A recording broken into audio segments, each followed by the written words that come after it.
Item ಯಾವುದೇ ಇರಲಿ try ಮಾಡಿ ಆಚಿ ಚಿಕನ್ ಮಸಾಲಾ. ದೆಹಲಿಯಲ್ಲಿ ಮತ್ತಷ್ಟು ಜೋರಾಗುತ್ತಾ ಕಾಕ್ರೋಚ್ ಮಹಾದಂಗೆ. ಹೋರಾಟಗಾರ ಸೋನಲ್ ವಾಂಗ್ಚುಕ್ ಉಪವಾಸ ಸದ್ಯಕ್ಕೆ ಎಂಡ್ ಇಲ್ಲ. 60ಕ್ಕೂ ಹೆಚ್ಚು ಸಂಸದರು ಬರೆದಿರೋ ಪತ್ರಕ್ಕೆ ಉತ್ತರ ಕೊಟ್ಟಿದ್ದಾರೆ ವಾಂಗ್ಚುಕ್. ಕೇಂದ್ರ ಸರ್ಕಾರ ಹಾಗೂ ನಾಯಕರಿಗೆ ಷರತ್ತು ಹಾಕಿದ್ದಾರೆ ವಾಂಗ್ಚುಕ್. ನೀಟ್ ಪರೀಕ್ಷಾ ಅಕ್ರಮದಿಂದ ಸಾವನ್ನಪ್ಪಿದವರಿಗೆ ಕೂಡಲೇ ಪರಿಹಾರ ಕೊಡಿ. ಸಂಸತ್ತಿನಲ್ಲಿ ನೀಟ್ ಕುರಿತು ಸುದೀರ್ಘ ಚರ್ಚೆಯನ್ನ ನಡೆಸಿ ಪರಿಹಾರ ಹುಡುಕಬೇಕು.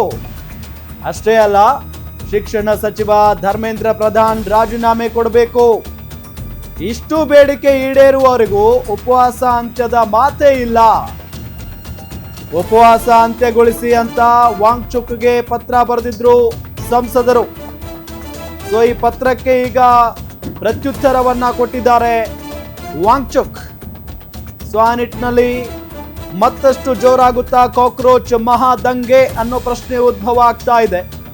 ಹೋರಾಟಗಾರ ಸೋನಲ್ ವಾಂಗ್ಚುಕ್ ಉಪವಾಸ ಸತ್ಯಾಗ್ರಹ ಏನ್ ಮಾಡ್ತಾ ಇದ್ದಾರೆ, ಅದಕ್ಕೆ ಎಂಡ್ ಅಂತೂ ಸದ್ಯಕ್ಕಿಲ್ಲ ಅನ್ನೋದು ತಿಳಿದು ಬರ್ತಾ ಇದೆ.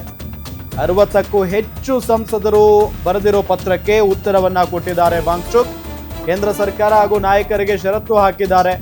ನೀಟ್ ಪರೀಕ್ಷಾ ಅಕ್ರಮದಿಂದ ಸಾವನ್ನಪ್ಪಿದವರಿಗೆ ಕೂಡಲೇ ಪರಿಹಾರ ಕೊಡಬೇಕು. ಸಂಸತ್ತಿನಲ್ಲಿ ನೀಟ್ ಕುರಿತು ಸುದೀರ್ಘ ಚರ್ಚೆ ನಡೆಸಬೇಕು, ಪರಿಹಾರ ಹುಡುಕಬೇಕು.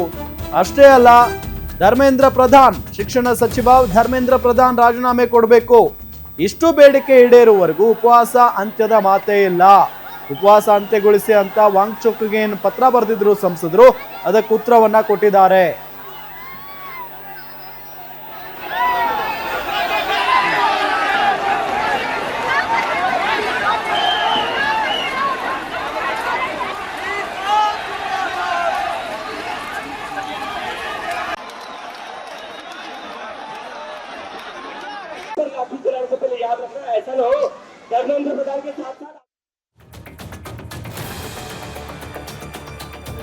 ವಾಂಗ್ಚುಕ್ ಕೆಲವೊಂದು ಕಡೆ ಅವರ ಉಪವಾಸ ಸತ್ಯಾಗ್ರಹ ಕೇಂದ್ರ ಸರ್ಕಾರಕ್ಕೆ ಈಗ ಆತಂಕ ಹುಟ್ಟಿಸಿರುವುದು. ಏಕೆ ಅಂತ ಅಂದರೆ ನಿರಂತರವಾಗಿ ಅವರು ಉಪವಾಸವನ್ನು ಮಾಡ್ತಾ ಇದ್ದಾರೆ. ಈ ಸಂದರ್ಭದಲ್ಲಿ ಉಪವಾಸ ಸತ್ಯಾಗ್ರಹವನ್ನು ಕೈಬಿಡಿ, ವಾಪಸ್ ತಗೊಳ್ಳಿ ಅನ್ನೋ ನಿಟ್ಟಿನಲ್ಲೆಲ್ಲ ಸಂಸದರು ಪತ್ರವನ್ನು ಬರೆದಿದ್ರು. ಆದರೆ ಅದ್ಯಾವುದಕ್ಕೂ ಕೂಡ ಅವರು ಮಣೆ ಹಾಕಿಲ್ಲ. ಒಂದಿಷ್ಟು ಷರತ್ತುಗಳನ್ನು ಇಟ್ಟು ಇವೆಲ್ಲ ಷರತ್ತುಗಳು ಈಡೇರುವವರೆಗೂ ನಾನು ಉಪವಾಸವನ್ನು ತೆಗೆದುಕೊಳ್ಳುವುದಿಲ್ಲ ಅನ್ನೋ ನಿಟ್ಟಿನಲ್ಲಿ ಹೇಳಿಕೆಯನ್ನು ಕೊಟ್ಟಿದ್ದಾರೆ. ನೀಟ್ ಅಕ್ರಮದಿಂದ ಸಾವನ್ನಪ್ಪಿದವರಿಗೆ ಕೂಡಲೇ ಪರಿಹಾರ ಕೊಡಿ. ಸಂಸತ್ನಲ್ಲಿ ನೀಟ್ ಕುರಿತು ಸುದೀರ್ಘ ಚರ್ಚೆ ನಡೆಸಿ ಪರಿಹಾರ ಹುಡುಕಬೇಕು. ಅಷ್ಟೇ ಅಲ್ಲ, ಬಹಳ ಪ್ರಮುಖವಾಗಿ ಶಿಕ್ಷಣ ಸಚಿವ ಧರ್ಮೇಂದ್ರ ಪ್ರಧಾನ್ ರಾಜೀನಾಮೆ ಕೊಡಬೇಕು. ಅಲ್ಲಿವರೆಗೂ ನಾನು ಉಪವಾಸ ಸತ್ಯಾಗ್ರಹವನ್ನ ಕೈ ಬಿಡೋದಿಲ್ಲ ಅನ್ನೋ ನಿಟ್ಟಿನಲ್ಲಿ ಹೇಳಿಕೆಯನ್ನ ಕೊಟ್ಟಿದ್ದಾರೆ.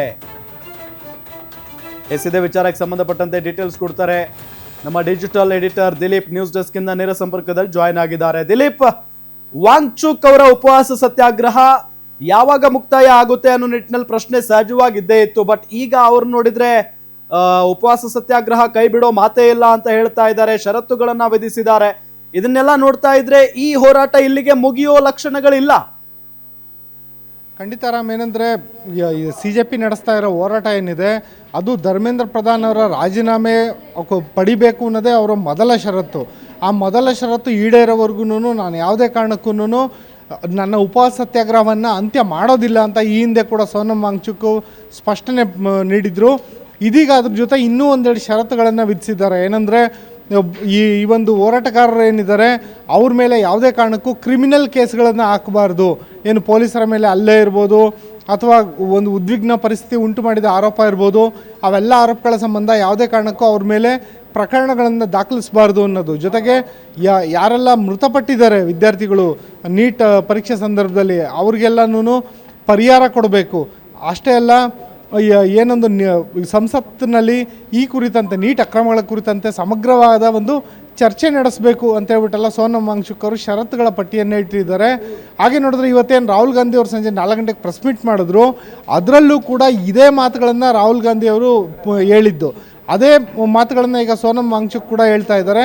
ಜೊತೆಯಲ್ಲಿ ಅತ್ಯಂತ ಪ್ರಮುಖ ಅಂತ ಹೇಳಿದ್ರೆ ವಿದ್ಯಾರ್ಥಿಗಳ ವಿರುದ್ಧ ಯಾರು ಹೋರಾಟ ಮಾಡಿದ್ದಾರೆ, ಯುವ ಹೋರಾಟಗಾರರು, ಅವರ ವಿರುದ್ಧ ಯಾವುದೇ ರೀತಿಯ ಪ್ರಕರಣಗಳನ್ನು ದಾಖಲಿಸಬಾರ್ದು ಅಂತ. ಈ ಮೂಲಕ ಆಸ್ಪತ್ರೆಯಲ್ಲೇ ಸೋನಂ ವಾಂಗ್ಚುಕ್ ಅವರು ತಮ್ಮ ಉಪಸತ್ಯಾಗ್ರಹವನ್ನು ಮುಂದುವರಿಸಿದ್ದಾರೆ. ಹಾಗಾಗಿ ಈ ಕೇಂದ್ರ ಸರ್ಕಾರ ಇಷ್ಟೆಲ್ಲ ಆಗ್ರಹಗಳಿಗೆ ಮಣಿದು ಧರ್ಮೇಂದ್ರ ಪ್ರಧಾನ್ ಅವರ ಒಂದು ತಲೆದಂಡ ಮಾಡುತ್ತಾ ಅನ್ನೋದು ಈಗ ಸದ್ಯ ಇರೋ ಪ್ರಶ್ನೆ. ಒಂದು ವೇಳೆ ಧರ್ಮೇಂದ್ರ ಪ್ರಧಾನ್ ಅವರ ತಲೆದಂಡ ಆಗದಲ್ಲೇ ಇದ್ದರೆ ಅಲ್ಲಿವರೆಗೂ CJP ಪ್ರತಿಭಟನೆ ಇದೇ ರೀತಿ ಉಗ್ರ ಸ್ವರೂಪ ಪಡೆದೇ ಇರುತ್ತೆ. ಜೊತೆಗೆ ಸೋನಂ ವಾಂಗ್ಚುಕ್ ಅವರ ಸತ್ಯಾಗ್ರಹ ಕೂಡ ಮುಂದುವರಿಯುತ್ತೆ. ಮತ್ತೊಂದು ಕಡೆ ಸಂಸತ್ನಲ್ಲಿ ಕೂಡ ಸುಗಮ ಕಲಾಪಕ್ಕೆ ಅವಕಾಶ ಇಲ್ಲದಲೇ ಇರುವಂಥ ಪರಿಸ್ಥಿತಿ ನಿರ್ಮಾಣ ಆಗೋದಂತೂ ಶತಸಿದ್ಧ. ಯಾಕೆಂದರೆ ಇವತ್ತು 3ನೇ ದಿನ ಕೂಡ ಕಲಾಪ ಸುಗಮವಾಗಿ ನಡೀಲಿಲ್ಲ. ಜೊತೆಗೆ ಸರ್ಕಾರ ಏನೋ ಹೇಳ್ತಿದೆ, ಲೋಕಸಭೆ ಇರ್ಬೋದು, ರಾಜ್ಯಸಭೆ ಇರ್ಬೋದು, ನಾವು ಅಲ್ಲಿ ಈ ಒಂದು ನೀಟ್ ಅಕ್ರಮದ ಬಗ್ಗೆ ಚರ್ಚೆ ನಡೆಸೋಕ್ಕೆ ರೆಡಿ ಅಂತ. ಆದರೆ ಅಲ್ಲಿಯೂ ಕೂಡ ರಾಜಕೀಯ ಪಕ್ಷಗಳ ನಾಯಕರು ಹೇಳ್ತಿರೋದು, ನೀವು ಮೊದಲು ಧರ್ಮೇಂದ್ರ ಪ್ರಧಾನ್ ಅವರ ರಾಜೀನಾಮೆ ಪಡೆಯಿರಿ, ಧರ್ಮೇಂದ್ರ ಪ್ರಧಾನ್ ತಲೆದಂಡ ಆಗಲಿ, ಆ ನಂತರವಷ್ಟೇ ನಾವು ಮಾತುಕತೆಗೆ ಸಿದ್ಧ ಅಂತ ಹೇಳ್ತಿದ್ದಾರೆ. ಹೀಗಾಗಿ ಎಲ್ಲರ ಇವಾಗ ಗಮನ ನೆಟ್ಟಿರೋದು ಧರ್ಮೇಂದ್ರ ಪ್ರಧಾನ್ ಅವರ ರಾಜೀನಾಮೆ ಯಾವಾಗ ಅನ್ನೋದು. ಆ ಪ್ರಶ್ನೆಗೆ ಸದ್ಯದ ಮಟ್ಟಿಗೆ ಕೇಂದ್ರ ಸರ್ಕಾರದಿಂದ ಉತ್ತರ ಸಿಗ್ತಿಲ್ಲ. ರಾಮ್, ಓಕೆ, ಥ್ಯಾಂಕ್ ಯು ತಮ್ಮೆಲ್ಲ ಮಾಹಿತಿಗಾಗಿ.